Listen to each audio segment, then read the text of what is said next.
अहो, तुम्ही लगेच झोपताय काय? उठून बसा बरं. उठा ना. सियाने अग्नीचा हात पकडून त्याला ओढूनच उठवून बसवलं. तसं त्याने वैतागातच वॉचवर नजर टाकली. जाना, रात्रीचे 11 वाजून गेलेत यार. हा टाइम झोपायचाच असतो. बिचारा तो दिवसभराच्या गोंधळाने अगदी वैतागून गेलेला. कधी आडवं पडू असं झालेलं त्याला. पण त्याची प्रिन्सेस असल्यावर हे सुख त्याला इतक्या सहज मिळणार होतं का? अहो, इथे इतकं महत्वाचं काम राहिलंय आणि तुम्हाला तुमच्या झोपेचं पडलंय. त्याला वैतागलेलं बघून सियानेही रागातच त्याच्यावर नजर रोखली. इथे ती इतकी गंभीर झालेली, त्यात या माणसाला झोपायचं होतं. मग तिचं चिडणंही स्वाभाविकच होतं. अरे बट झालं काय ते सांगशील का? तू सांगितल्याशिवाय मला कसं समजणार जाना? Come here and tell me what happened. अग्नीने तिच्याकडे हात करत तिला जवळ बोलवलं. ती समोर असल्यावर त्याला तिचा स्पर्श हवेच असायचा. अहो, ते सिया सांगतच होती की वहिनी, तोच हे कार्ट बोंबलतच आत शिरलं. ह्या एक प्राण्याच्या पायाला ब्रेक म्हणून नव्हता बाई. कीटो झोपली असल्याने या दोघांनीही रागातच ओटांवर बोट ठेवत त्याला गप्प बसायला खुणवलं. तसं त्याचं लक्ष तिच्या बेबी बेडवर झोपलेल्या कीटोकडे जाताच त्याने जीभ चावत कानाला हातच लावला. तरी नशीब ते लेकरू उठलं नाही ते. नाहीतर अग्निदेवांनी त्याला उचलून डायरेक्ट बाल्कनीतून लुणाच्या जंगलात फेकून दिलं असतं. प्रिन्सेस, तू डोअर ओपनच ठेवलेला का? आरव डायरेक्ट आत आल्याने अग्नीची चिडकी नजर सियावर आली. त्याचा हा टाइम त्याला कोणासोबत शेअर करायला कधीच आवडायचा नाही आणि ह्या माकडासोबत तर नाहीच नाही. अहो हो, कारण मी आत्ताच बोलली ना की एक महत्वाचं काम राहिलंय म्हणून. त्यासाठी मी आरू आणि सिया पुढे बोलतच होती की तोच त्या रूम मध्ये विष्णू, रीटा आणि नित्याही हजर झाले. तसा इकडे अग्नेय अजूनच लाल झाला. त्याला त्याच्या रूम मध्ये कोणी आलेलं बिलकुल खपायचं नाही. त्यांची पर्सनल स्पेस कोणी डिस्टर्ब करावी हे त्याला मंजूरच नव्हतं. जाना, स्टाफ राहिले अगं, त्यांनाही बोलवायचं होतं ना. अग्नेयने त्याचा जबडा आवळत काहीस चिडतच सियाकडे बघितलं. तशी इथे सियाने मानच खाली घातली. पण विष्णूला मात्र हसू आलं, कारण त्याला अग्नीची चिडचिड का होतीये हे चांगलंच माहीत होतं. मित्र होता तो त्याचा, मग त्याच्या प्रत्येक गोष्टीची त्याला बरोबर खबर होती. अरे हो की, स्टाफ राहिला नाही का? थांब, मी स्वतः जाऊन त्यांना बोलवून आणतो. विष्णूच्या या अतिच्या खोचक बोलण्यावर अग्नेयची रागीट नजर त्याच्यावर आली. म्हणजे हा एक कळीचा नारद शांत बसू शकत नव्हता का? हाच प्रश्न पडला त्याला. पण त्या निर्लज्जाला त्याच्या रागाचा कायच फरक पडणार होता ना. तो तर त्याच्या रागाला वाढवायचं काम करण्यात जास्त पटाईत होता. विष्णू, जरा गप्प बसतो का? सिया, आत्ता तरी सांग नक्की काय झालंय ते. रीटाने विष्णूला दटावत तिची नजर सियावर आणली. 1 मिनिट रीटा, तू इथे आहेस तर चॅम्प जवळ कोण आहे? घ्या, या माणसाचं आजकाल सियासारखं झालेलं, म्हणजे तोही अगदी घरगुती मटेरियल झाला होता.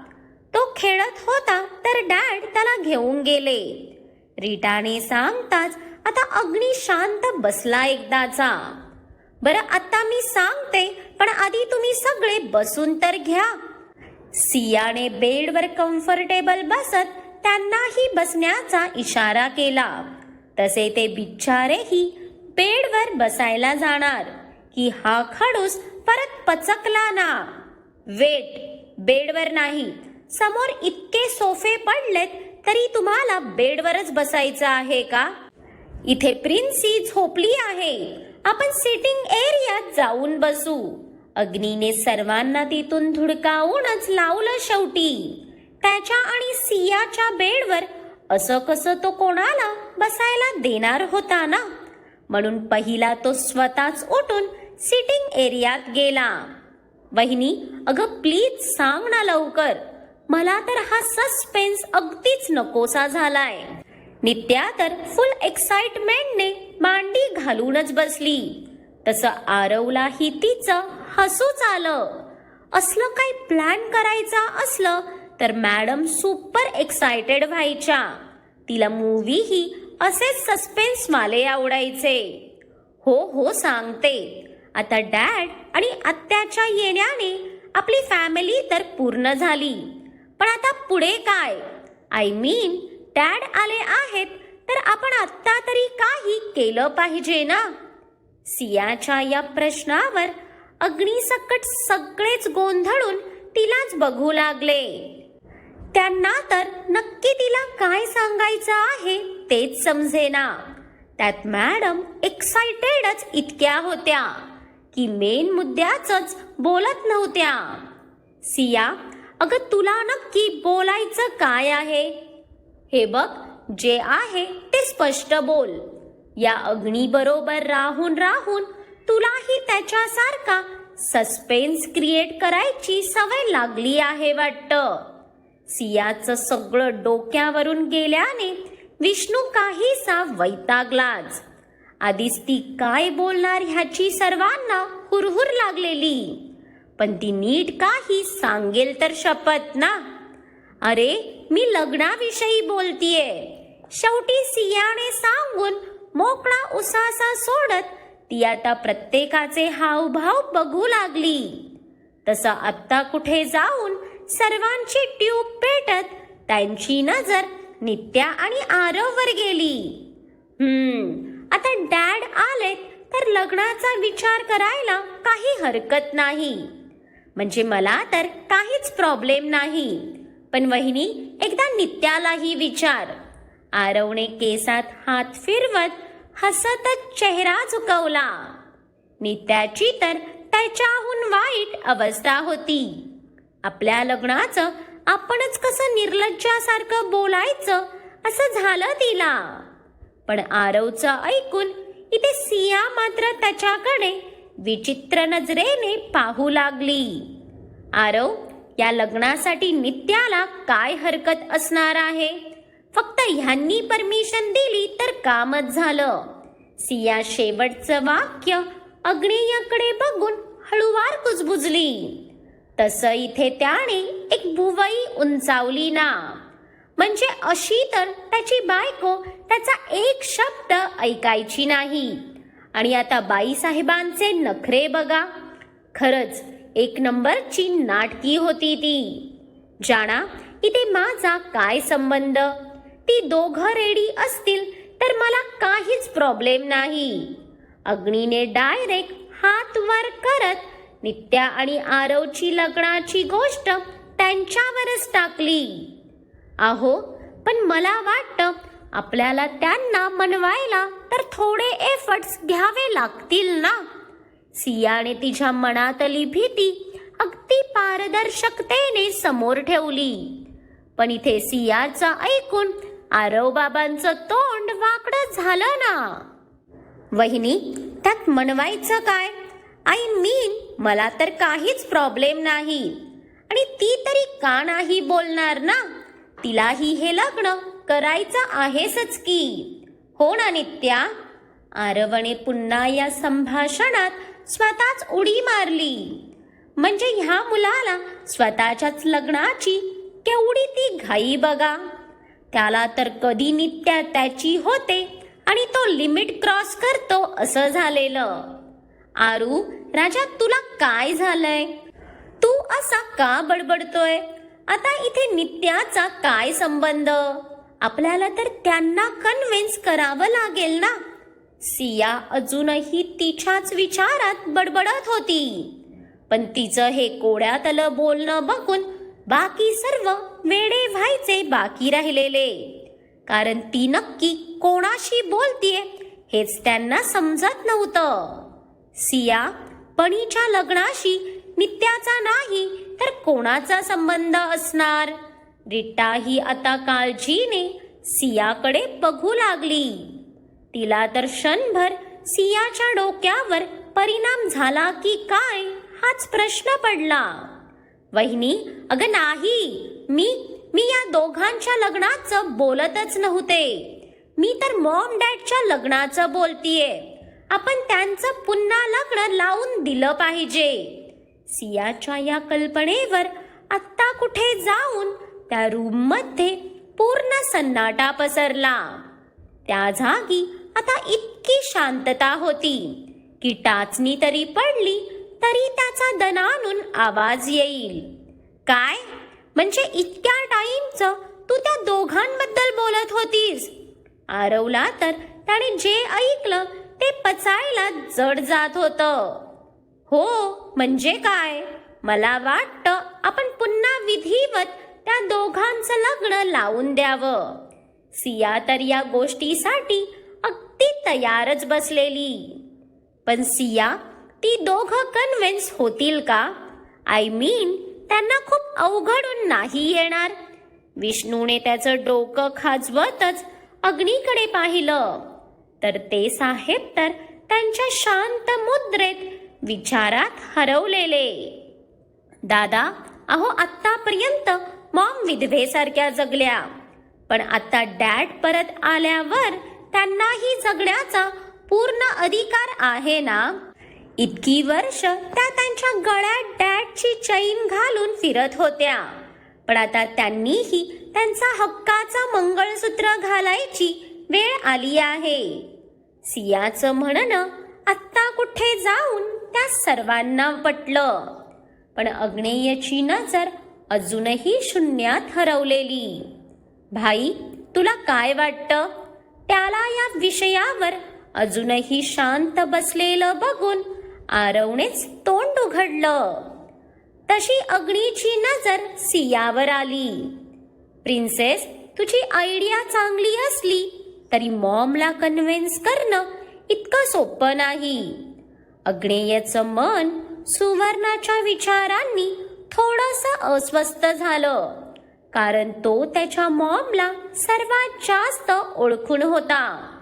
तिला तिच्या मुलांसमोर असलं तामझाम करणं कदापि आवडणार नव्हतं. त्यात तिची अवस्था बघता तिच्यासाठी ही सिच्युएशन खूपच अवघडणारी होती. अहो, मला कळतंय तुम्हाला काय बोलायचं आहे, पण आपण प्रयत्न तर करू शकतो ना, निदान एकदा, फक्त आपल्या मॉमसाठी. सियाने नजरेनेच त्याला धीर देत अग्नीच्या हातावर हात ठेवला. तसं त्याला अगदीच दाटून आलं. Princess, I am a really lucky person की तू माझी आहेस. तू माझ्यासोबत आपल्या कुटुंबातल्या प्रत्येक व्यक्तीची काळजी घेतेस, प्रत्येकाचा विचार करतेस. अग्नीला त्याच्या प्रिन्सेसवर किती ते अभिमान वाटला.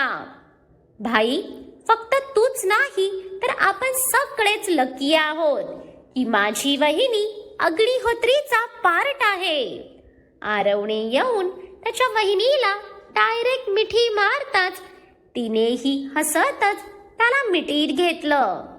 आता सकाळी उठून त्यांना त्या दोघांशी बोलून कन्व्हिन्स करावं लागणार होतं. इकडे त्यांच्या चर्चेनंतर सगळे आपापल्या रूममध्ये निघून गेले. तसं अग्नीने पहिलं त्याच्या सियाला कडकडून मिठी मारली. त्याच्या या रिॲक्शनवर ती तर अवाकच झाली. अहो, त्याचं असं अनपेक्षित वागणं तिच्यासाठी शॉकिंगच होतं. I love you so much princess, I love you so much. अग्नीला तर त्याच्या झाडावर किती ते प्रेम आलं विचारूच नका. अहो, तुमची सियाही तुमच्यावर खूप प्रेम करते. सियानेही त्याच्या मिठीत स्वतःला सामावून घेत डोळे मिटले. सुवर्णा, कांत, जरा इकडे येता का? पोरांना तुमच्याशी काहीतरी महत्वाचं बोलायचं आहे. आजीने सोफ्यावर बसल्या जागेवरूनच डायनिंगवर नाश्ता झाल्यावरही गप्पा मारणाऱ्या या ओल्ड लव्ह बर्डला आवाज देताच इथे या मुलांचे धाबे दणाणले ना. आजी, अगं काय करतीये? तुला विचारायला सांगितलं तर तू आमच्यावरच ढकलून मोकळी झालीस. आजीच्या या पलटीवर आरवने चिडतच आजीकडे पाहिलं. आत्ता त्यांच्या बोलण्यात सहमती दर्शवणारी ती लगेच उलटलेली बघून त्यांना धक्का बसणं साहजिकच होतं. अरे, तुमचे मॉम डॅड तुमचं तुम्ही बघून घ्या, पण मला तुमची आयडिया आवडली बरं. आजीने हात वर केलेले बघून या सर्वांनी तोंडच मुरडून घेतलं. पण आता त्यांची खरी कसोटी लागणार होती. काय झालं मुलांनो? काय बोलायचं आहे? मिस्टर अग्निहोत्रींनी सुवर्णाची चेअर ढकलत लिव्हिंग एरियात आणली. मॉम, ते म्हणजे? आरवने उत्साहात बोलायला तोंड उघडताच त्याचे पुढचे एक शब्द घशातच अडकले आणि त्याने घाबरून सियाकडे पाहिलं. तर आता तीच धीर एकवटून पुढे आली. मॉम, डॅड, आम्ही ठरवलंय तुमच्या या नवीन प्रवासाची सुरुवात तुमच्या लग्नाने करायची. इकडे सियाने हसतच सांगून सुवर्णाचा हात पकडला. सिया, पण त्याच्या पुढच्या क्षणी सुवर्णाने तिचा हात झटकून ती तिच्यावर इतक्या काय जोरात ओरडली की ते अग्नीची मूठही घट्ट आवळली गेली. मग काय वाटतं तुम्हाला? सुवर्णाचं चिन्ह बरोबर होतं का? की काहीही झालं तरी आपले सियाग्नी त्यांच्या मॉमचं आणि डॅडचं परत लग्न करूनच ऐकणार? हे पाहण्यासाठी पुढचा भाग आवर्जून पहा. आणि आजचा भाग जर तुम्हाला आवडला असेल तर लाईक करा, कमेंट्स करा आणि खूप साऱ्या लोकांसोबत ही स्टोरी शेअर करा. आणि ज्यांनी कोणी अजून माझ्या चॅनलला सबस्क्राईब नाही केलं त्यांनी आठवणीने सबस्क्राईब करा.